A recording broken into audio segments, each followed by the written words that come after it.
Yaks puwede istorya nimo ang kaugalingon kanang asa ka ga-eskwela o giunsa nimo pagsulod og dance ug uban pa, dance group ug uban. So ako lang move on 'no, wala nilabot sa akong content, gusto lang ko mag-share kay para nimo. So wala na ko'y paki og dili ganahan ng ubang tao, ikaw ra kung gusto istoryahan. Okay, ang kinahanglan akong sinayaw-sayaw sa una elementary pa diri sa among lugar which is Galas, Barangay Galas man mi. And elementary pagasayaw nako pero dili pa ko hip-hop ato or dili pa ko street dance nga kuan dancer.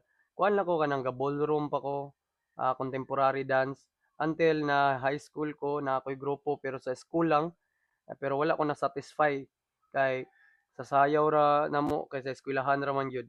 Hangtod nag-senior high ko, 'pag senior high nako didto nako first group nako is kuan The Chosen One, and first sayaw nako is ang WSB which is World Supremacy Battlegrounds around 2017 or 8.